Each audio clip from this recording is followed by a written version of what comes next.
Welcome to the Encore Audio Archives YouTube channel. I'm Taper Dave, and this is my channel. I've uploaded hundreds of talks here that I've recorded at meetings in West LA, and I've also recorded conventions starting in 2013. I've got a bunch of those up. And Walt and Mary Murray, the original owners of Encore Audio Archives, started the company in the 80s, and Walt recorded Joe and Charlie's and a bunch of stuff down in Vista, California. My sobriety date is June 20th of 1994.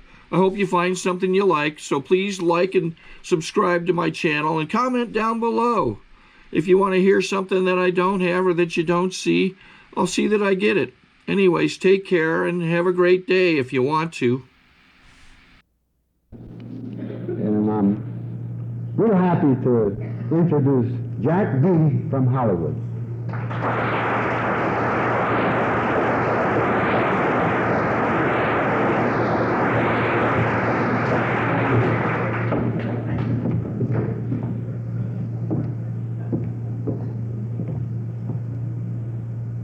What the hell is the fish and the bread got to do with all that?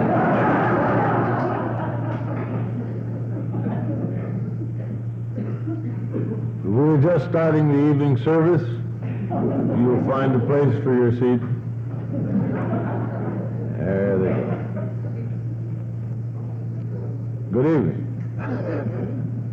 My name is Jack Bailey, B-A-I-L-E-Y. Not yet. Not yet. No, not yet. And I'm an alcoholic. Now we got her off. That's funny, that Jack B introduction. I was one time at a meeting out of town, a very, very anonymous leader, I guess. He said, and now our speaker tonight is Jack Bailey from Beverly H.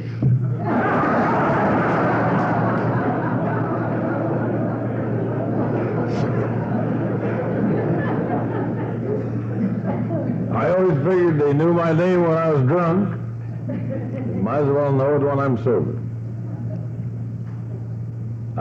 I'm very privileged to be here tonight on the first meeting of the Easy Does It Speakers Club meeting incorporated of San Diego. The ED Club. And what a great congregation you are. I was expecting about 6 people. But I think the committee deserve a lot of credit, and that's all the credit they're going to get tonight. Hell with them.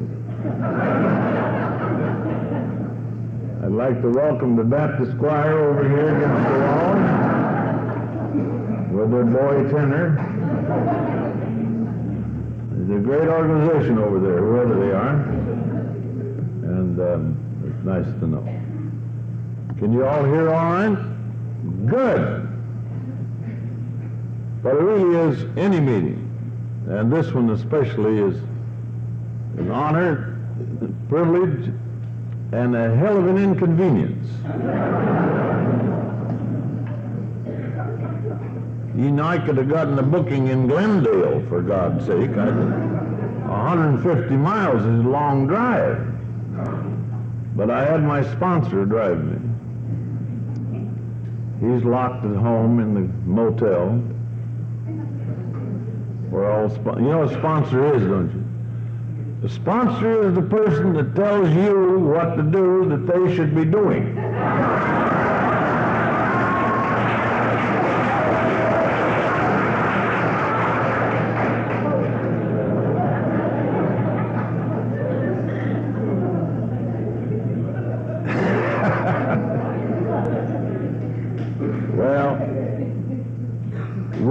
Regardless of whether it's a new meeting or an old meeting, it's a meeting.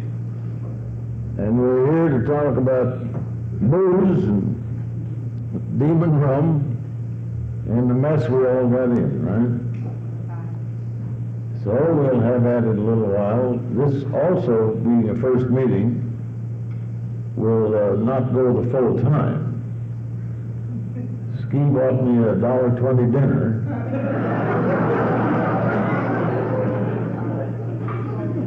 And so he's going to get the Rotary speech.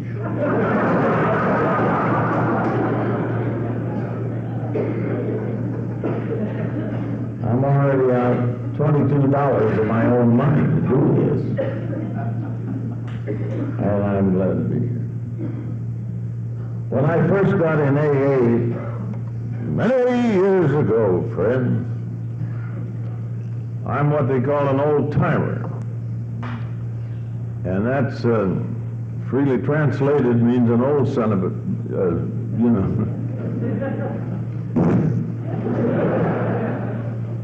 But I try to keep up with you younger people. And I got to tell you, I'm getting a little resentment already that I can look down at this crowd of beautiful women, a lot of beautiful women here. And why the hell don't I ever get a call to 12-step one of them? I get the calls of those dirty old men that have been in bed for 3 days. So if any of you young ladies need help on the program after the meeting, my wife isn't here, I'd be glad to serve today. When I came in the program a long time ago, over 20 years, it was a disgrace to be an alcoholic, right? We were the kind of people they locked in the basement, hid from the neighbors, kept the curtains drawn in our house.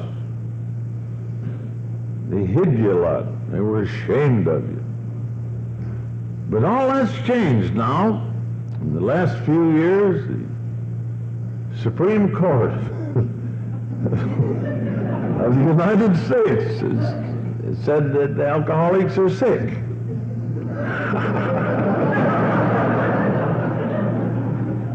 They dropped it there, but they did say that. Many committees have been appointed to help alcoholics. And they get together, these committees, they get drunk and talk it over, and they go home. Say, well, we sure tried, didn't we? A year ago on New Year's Eve, the senior senator from the state of Iowa, from which I came, who is a member of our club, and I will not break his anonymity,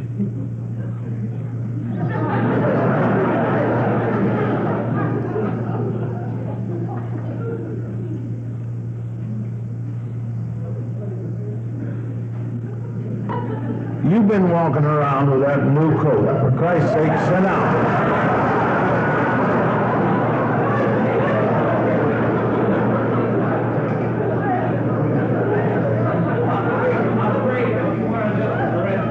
No, I'll tell you what, mine is too faggy on the inside.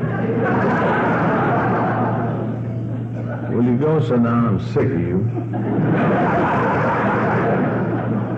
Brodsky, get him off a committee. He's the what? We're in trouble. His wife over there is dying a slow death at him. He's been parading. All the Alateens have seen you. Now sit down. I saw him before the meeting out here with some candy with the Alatine. He said, hello, little girl. I belong to the big club.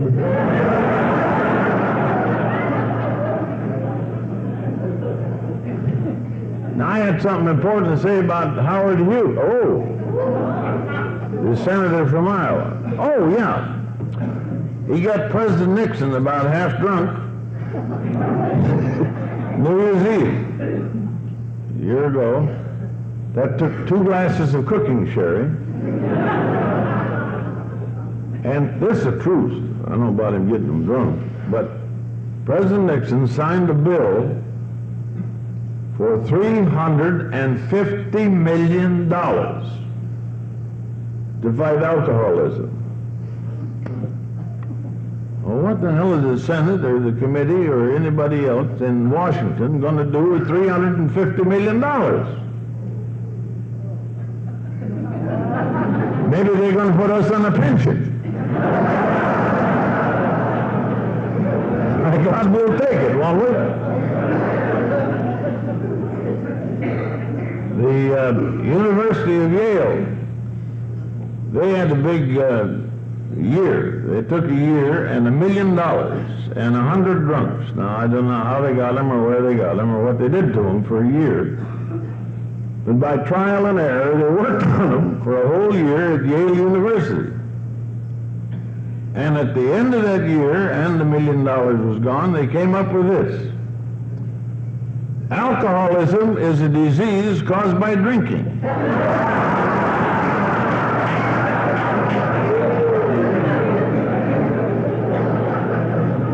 That's the God's truth. And they said, the only way to stop that disease is to quit drinking. Cost them $1 million. And they still got the $350 million in the safe back there. But let some drying out house or somebody in AA that's trying to start a rehabilitation place as an AA, let them try to get $4 for shingles, and my God, they set them off on another series of committee meetings. Now, that's enough about them, right?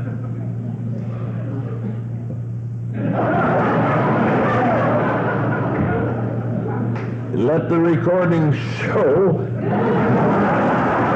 I gave him a finger. And I'm sorry it's a small one. When I first got in AA, that's one of the things I liked most about Alcoholics Anonymous, by gosh. That it was not caused and started by a whole bunch of legal people or social workers or people from the great universities of our land with a lot of PhDs and PPs behind their names. None of them. I like the fact that Alcoholics Anonymous was started by a guy that lost his seat, everything else on the stock exchange, old Bill Dudley. Dr. Bob was barred from his own hospital in Akron. You got to be pretty rotten to be barred from your own hospital when you're the head doctor. It was started by those two guys and a crooked nun. Is that neat?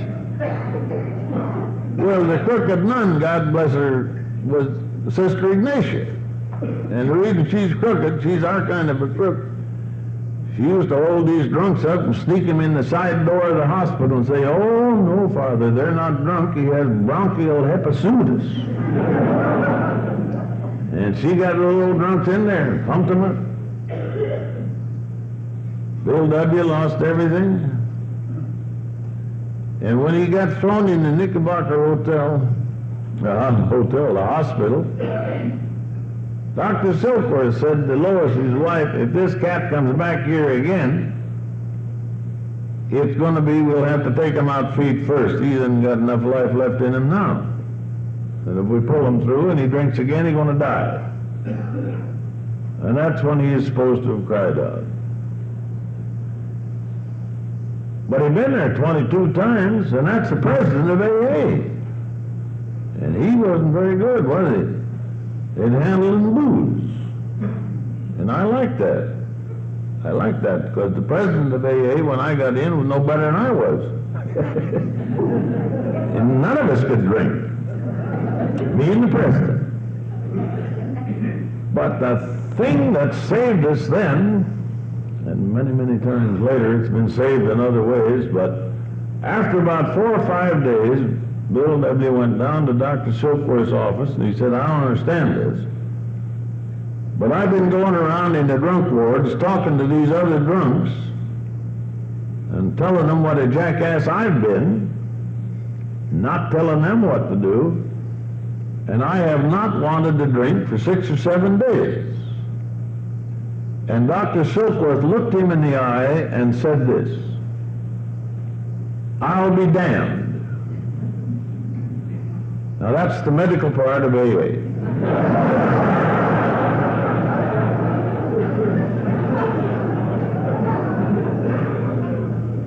But if you stop to think, at that time when I was 6 days old, what if he'd been the kind of a doctor that said, "I must research that, I must look into that, I must find out what's behind that, and cut it out till you hear from me later"? He'd have ruined the whole thing. Ruined the whole thing. And then you know the story about Bill and Dr. Bob, Sister Ignatia, and how it grew and grew like topsy. Till now there's about 600,000 members. And 132 million that need it. So it ain't going to wear out next week. You know, when I first got here, I felt like everybody that's perhaps here for the first time tonight or the first month, what is the gimmick? What do they want from me? And I found out real fast they didn't want anything from me, but I wanted everything from them. And the only way I could possibly get everything I could from them was to give everything I could back. And when I first got in the program, I wanted to be the world's great 12-stepper. I was going to dry up all of Southern California, starting only with a little minimal county, Los Angeles County, and then I'd go to work in the north. Well, I'll tell you what, I was very unsuccessful with my 12-step work. Very unsuccessful. I had 2 suicides and a natural death in the guy I never heard from again in my 12-step calendar. So if there's anybody in San Diego County that you really hate,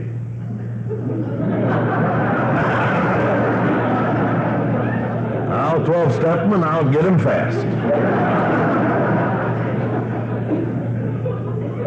But I tell you that only because I learned a great lesson. I learned that in AA, you do what you can do comfortably. No man can be everything. No woman can be everything. There are certain branches, certain niches in AA where you can be of great, great service. So I went to an oracle in those days and said, I'd the kiss of death in these 12-step, what'll I do? He said, you are a very windy and loud man. Get up on the platform, shoot your mouth off, and sit down and shut up, and leave the cure to us. Because several of us know that we can't do it, but we have a contact with God that can help us, and that's how it's done. And I'd like to point that out, that I became very comfortable that way. And I think it's more important than we are apt to say from podiums, that you have got to guard your own comfort in Alcoholics Anonymous. And you've got to be comfortable and happy with yourself and your sobriety, and it's 15 times easier than trying to be old gung-ho Bailey like I was. That's about the biggest message I have tonight. Now, when I was drinking, which was a long, long time, I was not a periodic. I was an around-the-clocker. Had at it all the time, you see. So what happened, it got pretty bad, and it got out that I was boozing on the job, And it's getting so you, even in radio, couldn't fall off the stage over twice a week without somebody noticing it and bringing it up a lot. And how many times can you tell them you had new shoes on and they're slippery, for Christ's sake? And then they look you in the eye and say, yeah, I can smell them.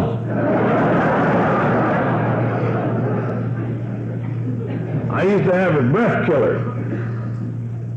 It was a great idea. A little nickel package of chasers, kind of like mints, called chasers. Then I ate cloves, parsley, and drank some milk. Now, if you can keep that down, you got a good gut. But he never could smell the booze. I asked the producer one day, I said, can you smell booze? He said, no. But you smell like a fruitcake.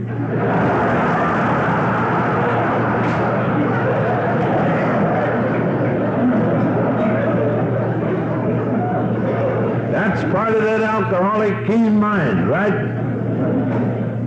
Never knew I drank. Smelled like a fruitcake and still went in my head and fell off the stage.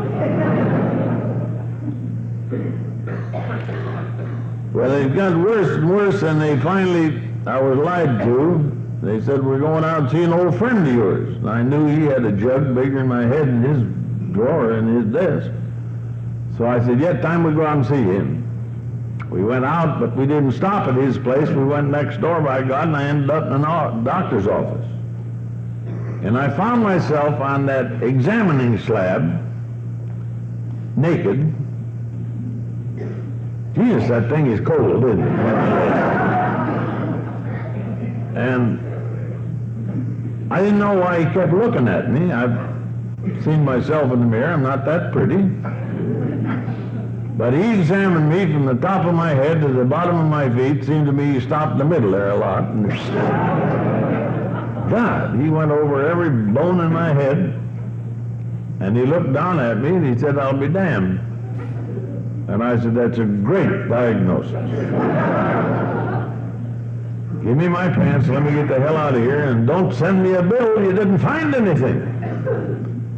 And he pushed me back on that cold slab and he said, just a minute, sir. Before you leave, I want you to tell me you're going to get another doctor. Because the way you're drinking and the pattern you're on and what I know about the way you're living, I don't want to be your doctor because you won't be alive 6 months from now if you keep this up. Now you can get your pants and get the hell out of here and don't ever come back. Well, now, a normal person would think that's something I should sit and think about a minute. You're going to die in 6 months, you know. Normally, people stop and think that over.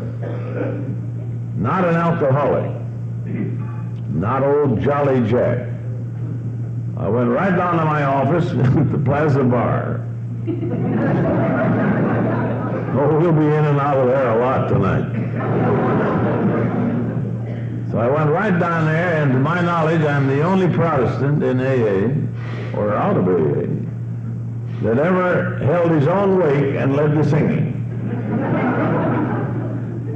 We sang and I cried. I remember we sang, I'm waiting for ships that never come in. And the best hymn we had on the whole wake, and the one I could cry the best at, was Now is the Hour When I Will Say Goodbye. Oh, Jesus. I can't sing that yet, for God's sake. But can you imagine how dumb a guy can be? I was outsmarting the doctor, I thought. I went to a man who started a religion, Ernest Holmes. And I said, I don't know, something wrong with me. And I started lying to him. I was half drunk. And he threw me out. Where did he think I went? Back to the Plaza Bar. And I bragged to all my friends how I'd outsmarted a man who had founded a religion. People are sure dumb, aren't they? Charlie, have a double, you know?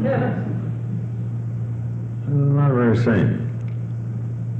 Now, what happened to me was, one time on the show, I was taking a drink.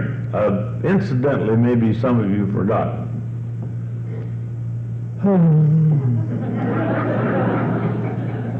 I used to do a show, and I get the title correct, Queen for a Day. I was not...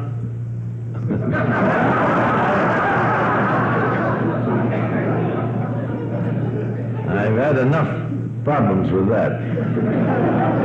And when I saw Ski tonight, that pink tie, I thought, oh God, I'm gone again.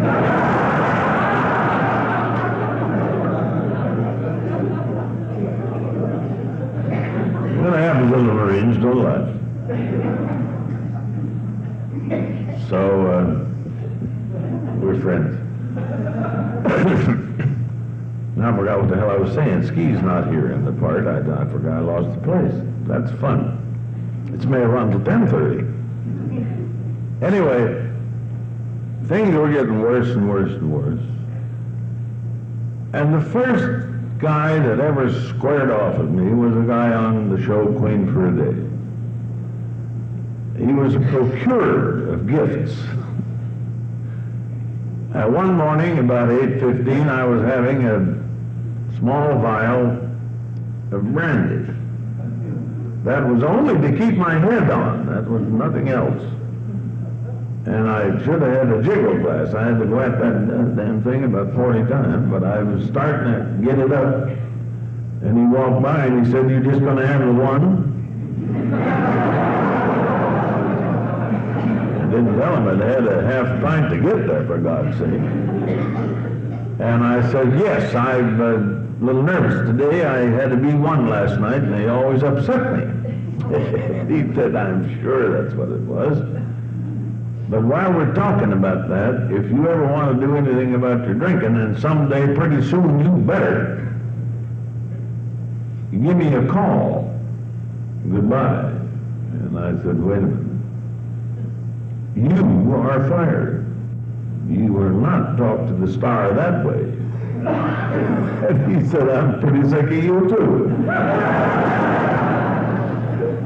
Do you know what he did? He planted the seed, and I don't think any of us realize how many seeds we plant just walking around sober.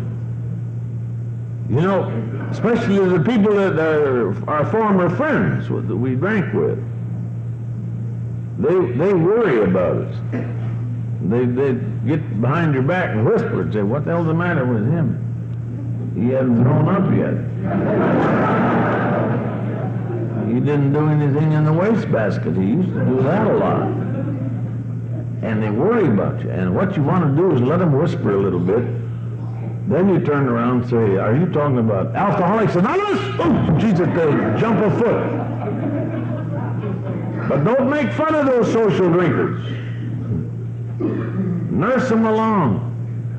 We need them.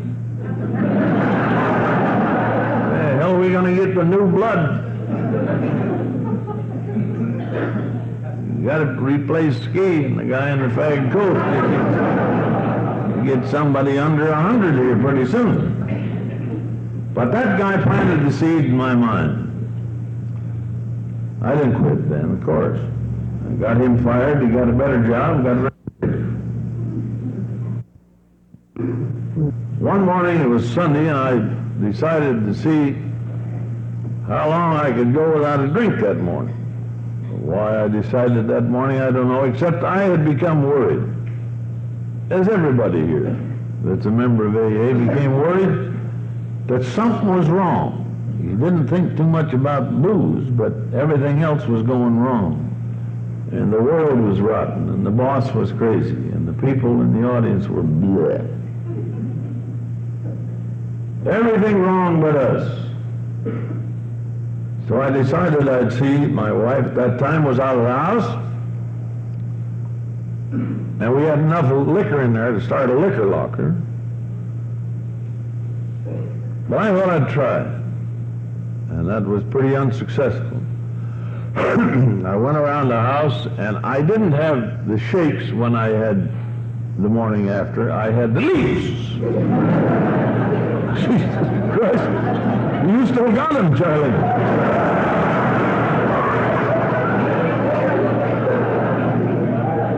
That old guy left his seat quick. But I was leaving around that house, and I was saying I shouldn't have inhaled. I knew I inhaled too much. The coffee is too strong. And I remember I went outside on the porch, put my arm around the post to get some fresh air. And that damn near killed me. And I remember about 6 weeks after I sobered up, I looked out there and we don't have a post on our porch.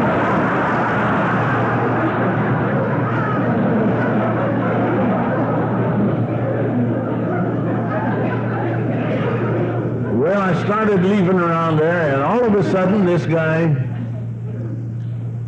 seed sprouted, and this guy's face came to my mind. And I knew, kinda, like every one of you knew, when the jig was up. It's about over.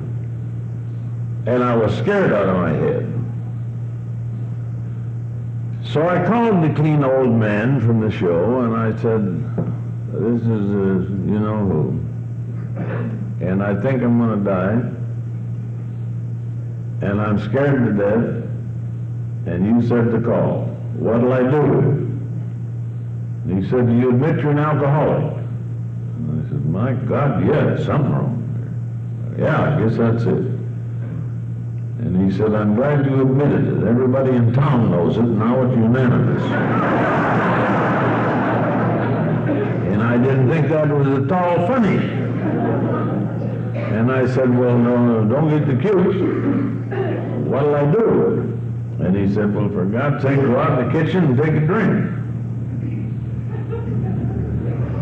Now, that's the first time I ever liked AA. But I went at him again because I figured that might have been a head noise. And I said, well, don't get smart now. What do you mean? What'll I do?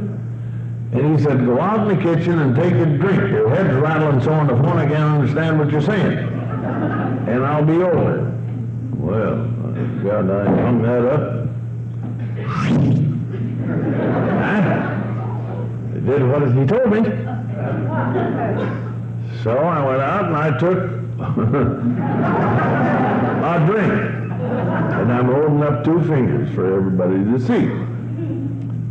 And then it kind of hit bottom, and I began to feel better. And my heart started, which was a help. And that wasn't screeching out there, that was birds singing. And then, like every other rotten alcoholic, I got to thinking, say, I did a good thing there. I called him. What a nice guy I am. You bet. And because I'm a little specially sick today, I think I'll have another. So by God, I went out and had a couple more. By that time, all was right with the world, and the bell rang at the door, and I threw the door open, and I said, come on in, Mike. By God, tell me what you got on your mind, and I'll see if I like it. Because he said to me, before I come in that house, remember this. You need us, but boy, we don't need you. Well, now that hurt. Yeah. I thought I was going to be president the first week or 2. So he came in and he started talking. He kept talking about himself. And I'd hear somebody at the back door and go answer the back door, and there was nobody there. And I'd sit and listen to him a minute, and I'd go upstairs and answer the phone. No phone up there. And about 3 or 4 of those trips, he said, Jack, why don't you bring the bottle in here? And I said, how did you know? And he said, because I'm one to you, jackass, now sit down and listen. And you know, instead of getting mad at that, I loved it.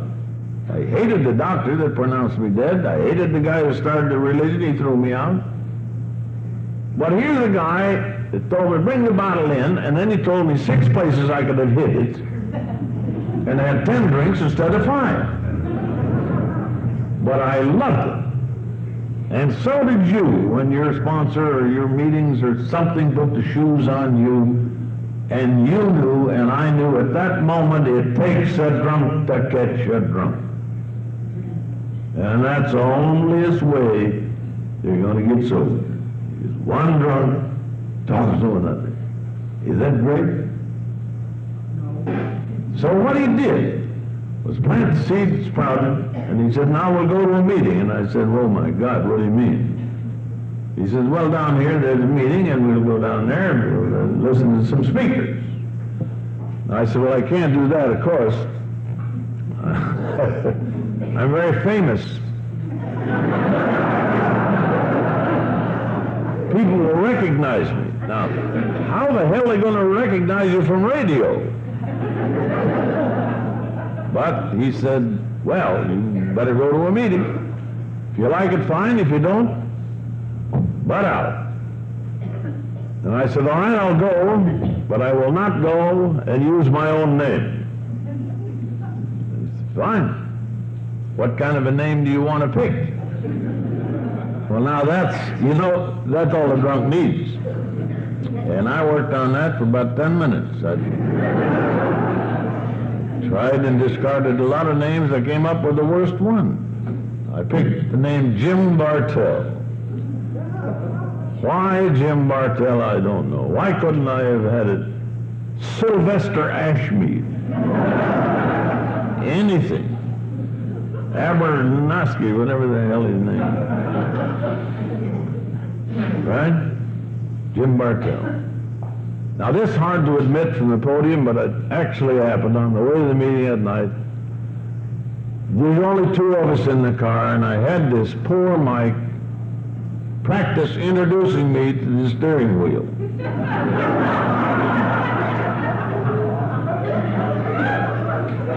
He even introduced me to a few girls there.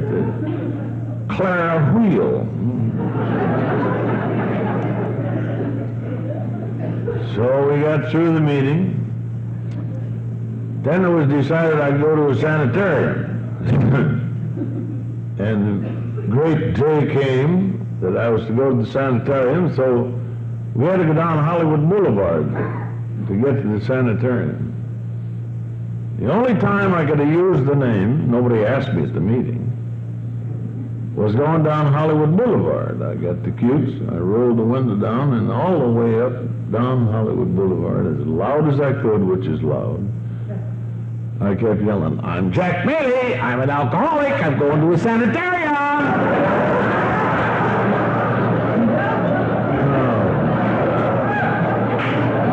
I blew it. So we got to the damn sanitarium, and this clean old man sat on a davenport, and there was a desk here like this, and the guy that ran the sanitarium was here. And I said, you promised me a drink if I came down. He said, you bet, Jack. You can have one. So he brought me a symphony of alcohol, and he put it on the desk in front of me. Then I looked over at my friend, and I started to cry, one of my better cries. And I said, they're the only man that stuck to me in my time of trouble.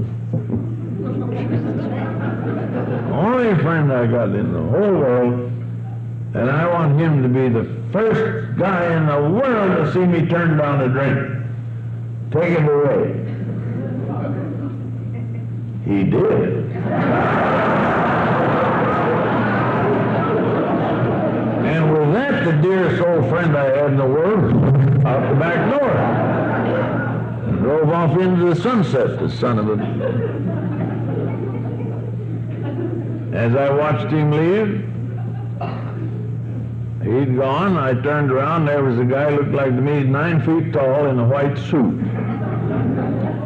And he looked down at me, and he reached out that sanitarium arm, and he motioned like this, and he said, we're going upstairs, aren't we? And I looked up at him. I said, by God, I believe we are. So we got in the room, And he said, take off all your clothes. I thought, oh my God, here we go again. He's got that clean thing mixed up.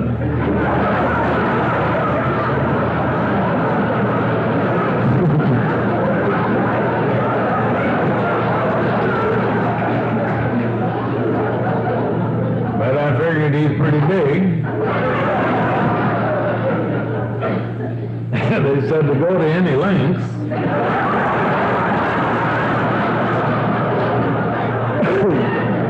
So there I stood with my britches at half-mast again. And I took off all my clothes. My God, ended up naked again. And he brought me some paper shoes that didn't fit at all.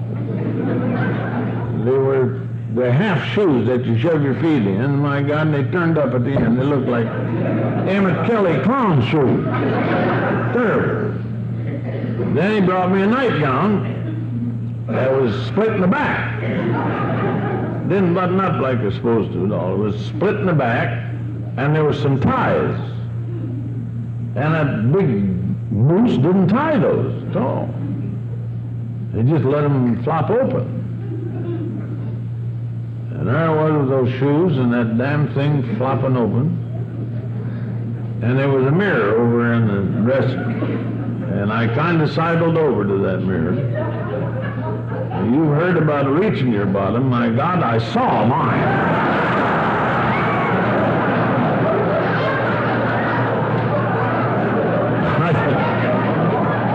I don't ever want to do that again.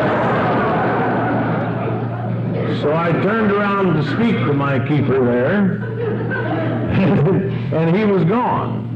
He must have seen it too.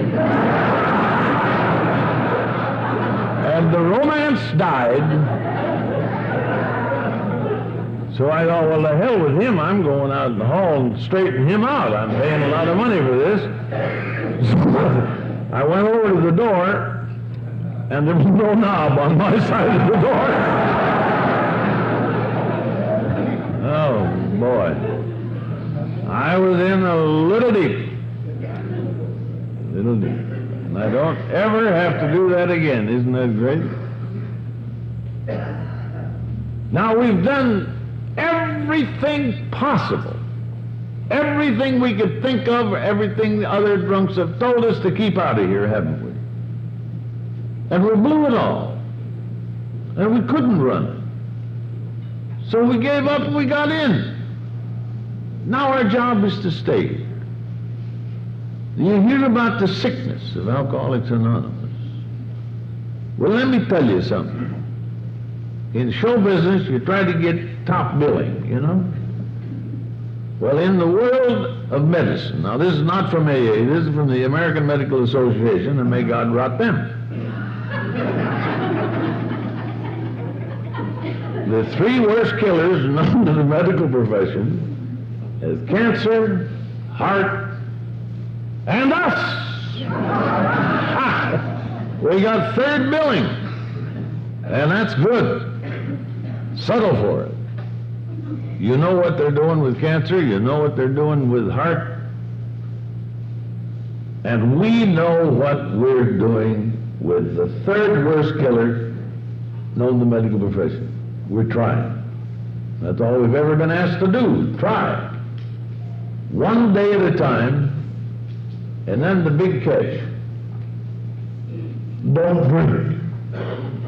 If there's anything wrong with Alcoholics Anonymous, it's got to be that little phrase, don't drink. Because to the mighty mind of the alcoholic, that is inconceivable. It's too simple. Don't drink? Why? Because you'll die. How do you know? It's too simple. But it's our life. So we better understand it. So I was delighted, and as many of you must have been, when I found out that I wasn't any of the things these people have been calling me when I was drinking. Weak-willed, no good, that all you're going to do is drink the rest of your life? You steal, you cheat, you lie. None of that. I wasn't any of those things. I was sick. By God, I was glad to hear that. That beat out all the others, and if you're new on the program, you can do that with your spouse. He gets on you or she gets on you for something you've done, just say, don't say that to me, I'm sick. That'll work about 10 minutes. How fortunate, and I'm serious, how fortunate we are to have the third worst killer known to the medical profession and a thing like Alcoholics Anonymous to go to and arrest it. My God, think of it. You ever hear of Hearts Anonymous? They couldn't do what we're doing tonight. One dance and kill half the members.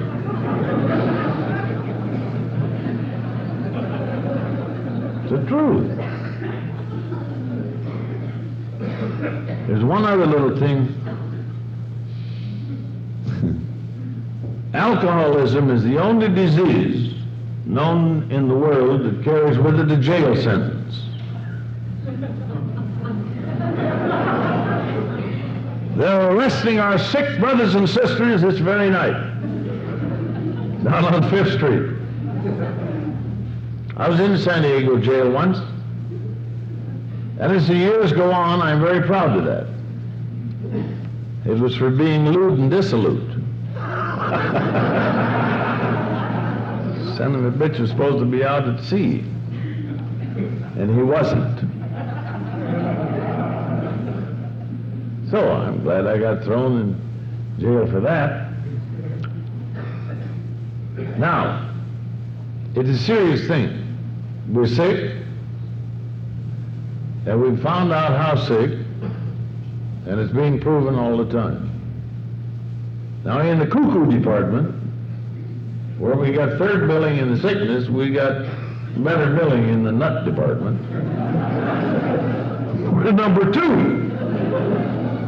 And we tried harder. Number 2. And number 1 in that is a very violent social disease that starts with S. And I think a lot of people wouldn't have got that if they'd been sober. So we're sick, we're crazy.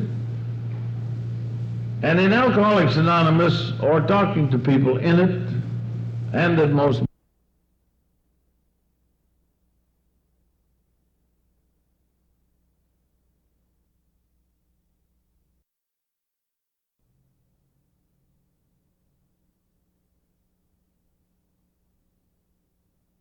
or all of them. You got to be no good in some departments and maybe all of them. No good. Alcoholics Anonymous does not want nice people. We want them rotten. And God knows we're getting them. And the rottener you are, and the worse you've been, the better secretaries you make. It's the damn truth. You never 12-step anybody that says, I can't finish this martini. Will you bring the food? I'm hungry. What's that? We want the little weasels at that table that go around and finish what's left in all the glasses. Cigarette butts and all. Have at it. The livers. Oh, God, let's don't talk about that. So why wouldn't I be proud, why wouldn't I be happy to be in an organization where you have to be damn near dead, half nuts, and no good to get in it? That's great. And that's why they give all these big statistics. 50% come in, make it the first time, 25 come in, and then come back. The other 25 we don't know about. Will you tell me where the hell else there is to go besides up when you get here? And here we sit, as meetings are sitting all over the country, all over the world. And the main thing that's happening tonight, thank God, as it were laughing at the fact we damn near died. Is that the truth? And it's beautiful. And the damn cop stop you on the street and say, you got diabetes? Come down to the diabetes tank. None of that. And I tell you another beautiful thing about AA. I said at the first of the sermon that it used to be a disgrace to be an alcoholic, that they hid you. You know, no one in Alcoholics Anonymous should ever hang their head. Because you know and I know it takes a damn good man and a damn good woman to make the program of Alcoholics Anonymous. You got to change every rotten thing you've done all your life. You got to change your thinking. You got to change your friends. You got to change everything that you've been doing and live happily ever after. Oh, I forgot the main thing, and don't drink. That always comes in, doesn't it? But that's the God's truth. The only nice people that I know, the only people that I have ever really, truly loved, are people that I have met and have known in Alcoholics Anonymous. Because they're real. Of course you're going to find some phonies. There are people that work AAs and people that work AA. So they get the same finger. Get the hell away from them. Another very important thing in my way of thinking is the fact that you forget yourself. Throw away all the garbage of the past. Hand it over to your spouse and say, to you with love, now you release it. Take the first step, give the other 11 to your spouse if you're new. It'll all come. One more thing about, you know you've got to be proud because you have a little respect. And the longer you're on the program, you'll have more self-respect, which you cannot buy, or we'd all bought it. But you can't get kicked out of AA. You can get kicked out of Rotary, you know. Yeah, I did. Yes, I was thrown out. I quit the Masons.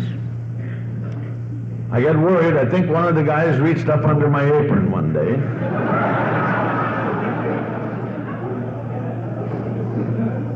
I got out of there. But you can't get kicked out of AA. Have you ever heard of this guy or a gal calling his sponsor at 4 in the morning? It's always 4 in the morning, right? Nobody slips in the afternoon. Bastards wait till 4 in the morning. But can you imagine this scene? The phone rings, sponsor said hi. And the guy says, hello. This is Fred. And then the magic word. I don't know what happened. We took a drink, this son of a bitch. Yeah, this is Fred. I don't know what happened, but I'm drunk, and I just wet my pants. What do I do? Can you imagine that call coming, and the sponsor said, you what? You broke our rules. You are not supposed to do that. You're an evil person. And I'm hanging up on you now. Don't you ever call me again. Goodbye. No. Oh, my God, where are you? Oh, you got home. Well, that helps. Well, I'll be right over. Stay there. And you have to get the old lady. You have to say, well, where's the coffee?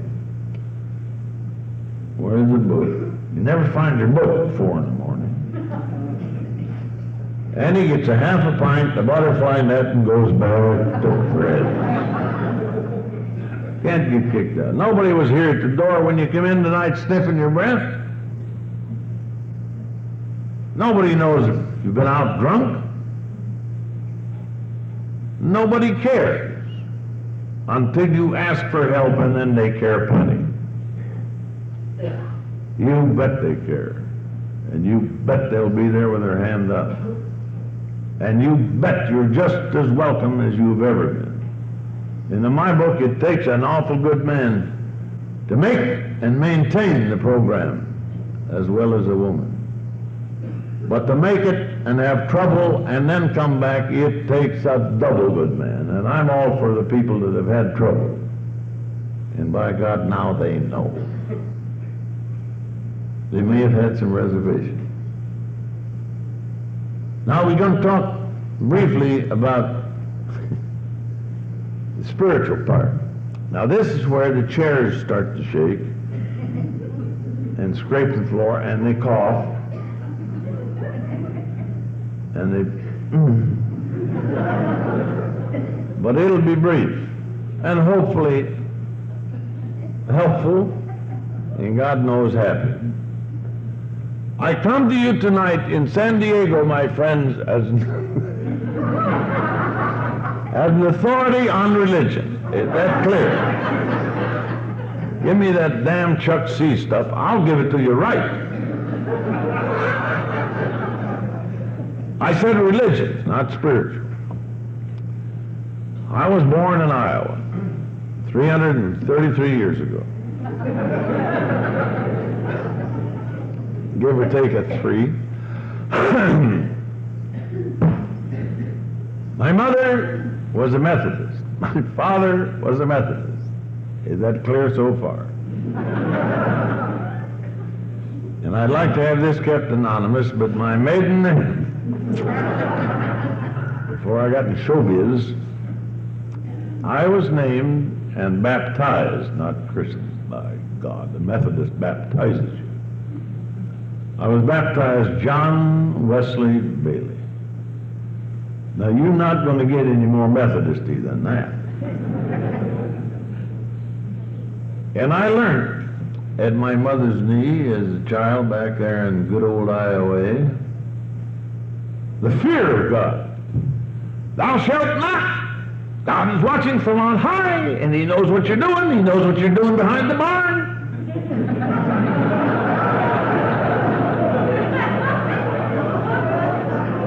And I cut that out for a couple of days.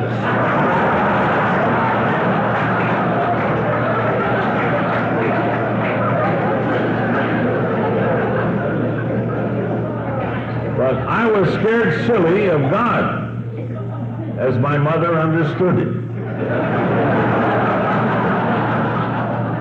So I don't believe that you inherit alcoholism, because my mother, and I'm not making fun of her, God knows, she was a very happy and delightful lady and very religious.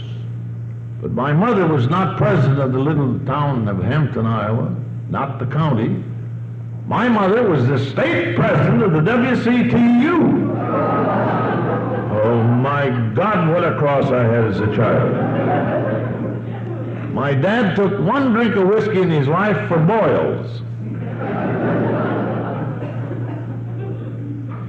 I never found out why. I got boils from drinking. But that's the boozing family I came from. And in Alcoholics Anonymous, I learned just the opposite, didn't we? The love of God, the friendship, somebody I can cop out to when it's not going right.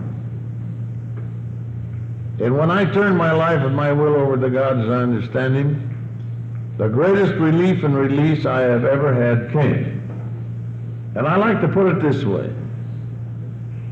Instead of, as I had all my life, been the president of everything, I settled for the vice presidency and let God be the president. And boy, it worked out good. You, I, all of us have got to face realities. We've got to get knocked on our butt. And it comes tough, and it comes hard, and you say, why? As you know, I had a terrible tragedy about 3 years ago. And I was against God. And you know how I got to my senses? Through the 12 steps of Alcoholics Anonymous. 1, I'd become powerless over death. 2, I was going crazy. 3, I had to talk. 4, I had to do this. 11th step saved my sanity. And when I got through, I felt better, and I thought, what'll I do with the 12th step? I spoke to you about the clean old man that saved my life. Monday night, his wife was taken severely ill to the Olive View Sanitarium. Tuesday morning at 6 o'clock, the earthquake hit, and they couldn't find his wife. There was my answer. I 12-stepped my own sponsor because of what little I knew about a death in the family and what I could do for him, which was be there. So Alcoholics Anonymous is our whole life. And if you're new and the thing worries you about saying God, don't let that name fool you. There is nobody in heaven called Claude God. No. He's not up there with a record book. God is a spirit. God is a name. God is a divine presence. And you can only think one thought at a time, not two. So think a good thought instead of a rotten thought. And that's God. And when you pray at night, don't say thank God if it bothers you. Just say the magic word thanks. He'll hear you. But most important, you will get the thanks out of it. Every time I've ever taught, I've always used this, which I find is a very delightful and not spooky prayer. And it's short. This guy said every morning of his life he got up and he prayed this way. He said, God, don't you and I get into any trouble today that you can't get me out of. Well, that's a beautiful prayer. And that says the whole thing, doesn't it? You bet your bird. Now I heard this at an AA meeting. I forgot who it was, and I'll steal it. He said, you heard about the guy that was on AA, he got home from work, he went to bed, and he said, God, I'm pooped. I tried the best of my ability to do the best I could today, but I got such a son of a gun of a day tomorrow coming up, I can't stand here all night and worry about tomorrow. Now I'm going to go to sleep and try to sleep and give all my troubles to you, God, while I'm sleeping, because you're going to be up all night anyway.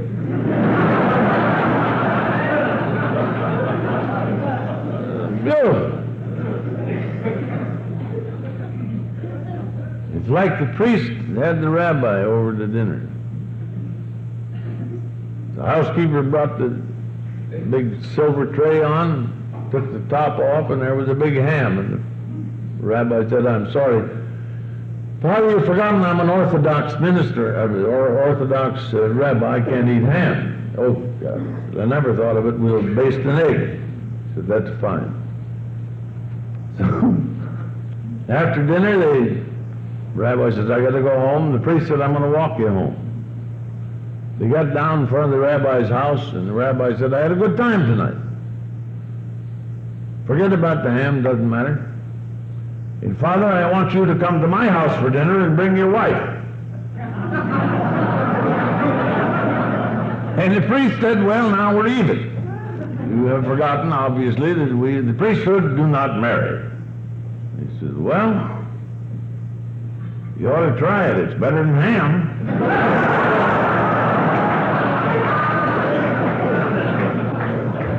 So you're floating around and you think you got an alcoholic problem, you have.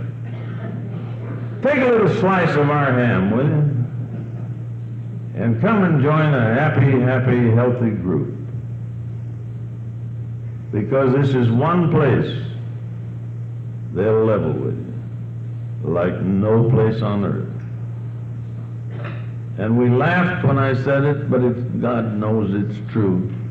You got to be no good, almost crazy, and damn near dead to get in here. And when you stop to think what happens to a member of Alcoholics Anonymous when he tries one day at a time, no drinking at all. Literally, a member of Alcoholics Anonymous puts his hand up to God as he understands it. And through this sick, dingy, no good, passes the Spirit of God, really. As he holds his hand out to another alcoholic and says, if I can help you, I will. And that's God talking, not us.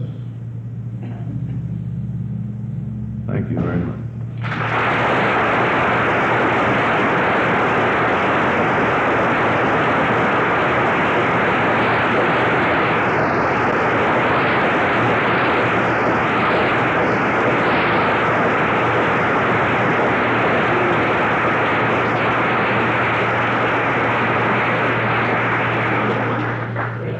Thank you, Jack B. Really great. We have a real good crowd here tonight, and I'm real happy to see it.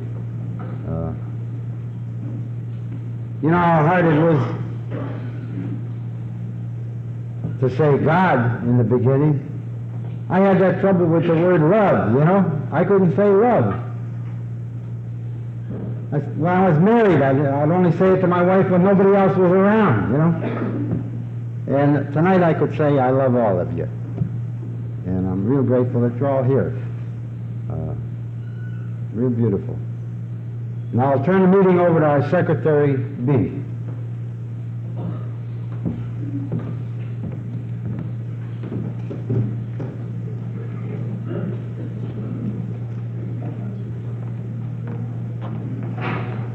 Good evening, everyone. My name is Bee, and I'm an alcoholic. I had the pleasure of hearing Mr. Bailey back at our banquet in 59 or 60, I think. You're getting younger looking every day. Thank you. Here, we have a special announcement we've been asked to make, that on Kogo Radio, which is 60 on your dial, Sunday, April 8th at 10 p.m., Jim Martinez's program, San Diego Forum, Liz O. and Bernice Mars will discuss women and alcoholism.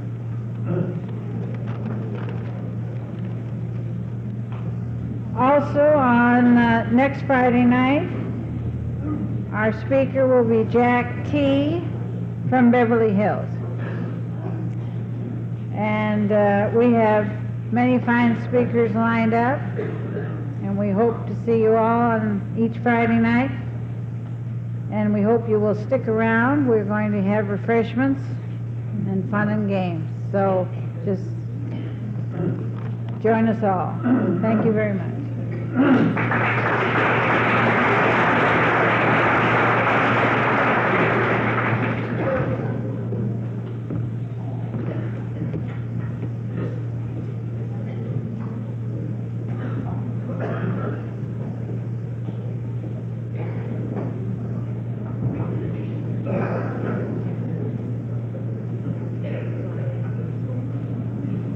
You know, our committee chairman is Cliff S. And the reason I'm mentioning is not that we want to take a bow or anything, but so that you'll know who to complain to. Or if you have any suggestions that you'd like to make, you can make it in any of the committee and we'll bring it up in our next committee meeting. How about all the committee standing up so people could see who we are, you know?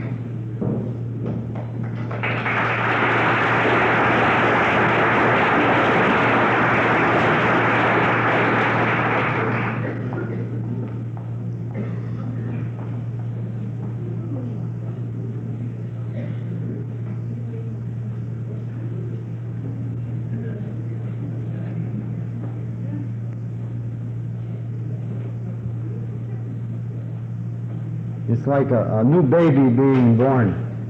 That's what I told Jack today when I called him. I said, this is a new baby, and we just spanked it, and your voice is going to be the first sound.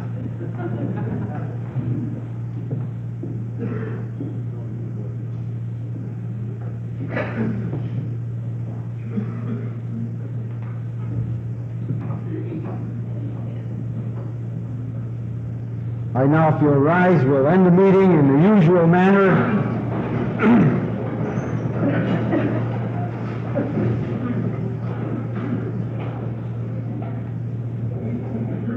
Our Father, who art in heaven, hallowed be thy name. Thy kingdom come, thy will be done, on earth as it is in heaven. Give us this day our daily bread, and forgive us our trespasses, as we forgive those who trespass against us. And lead us not into temptation, but deliver us from evil. For thine is the kingdom, and power, and glory, forever. Amen.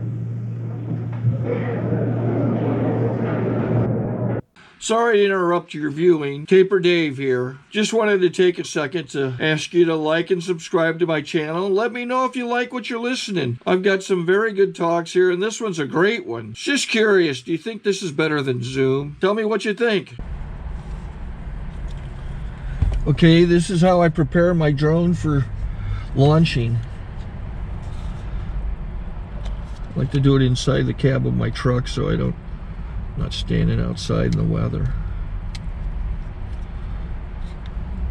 To install the joysticks for control, up and down, right and left, powered on.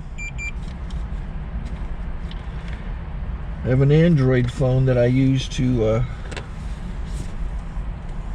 connect it to the drone with. And it's actually controlled through the iPhone, through an app. Oops, wrong way. It's actually controlled through the iPhone, or through this Android phone, through the app. It's actually controlled through the Android phone, through an app, and you connect it through this short connection right here.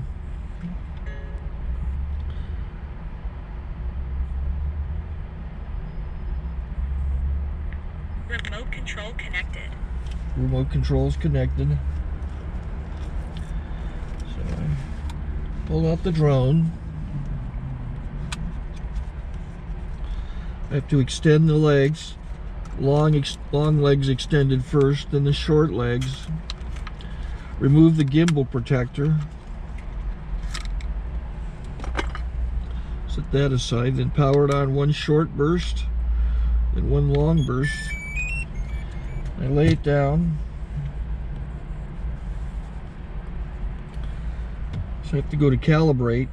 So the drone's not connected yet. It shows you here as this drone gets disconnected, even though the remote's powered on. So the drone has to establish it's connected. So I go into the app to calibration mode. First I'll calibrate the remote controller. Start calibration. Out, in, out, in, up, down, and then this little wheel is to control the gimbal. So it's calibrated. Go to gimbal calibration, start calibration, and then it calibrates the gimbal. I don't know if that shows up. The gimbal's moving all over the place. Changes, you can see it on the video. And I'm calibrated to take off. It's acquired 7 satellites at the moment. There are 26 satellites up in the sky, which it has to acquire before you can take off. So it's connected. It's got enough satellites. This is white. I can go to press this little arrow button, swipe right to take off, and it would start the motors if I slid this to the right. But I'll wait till I get outside. Don't want to do it inside.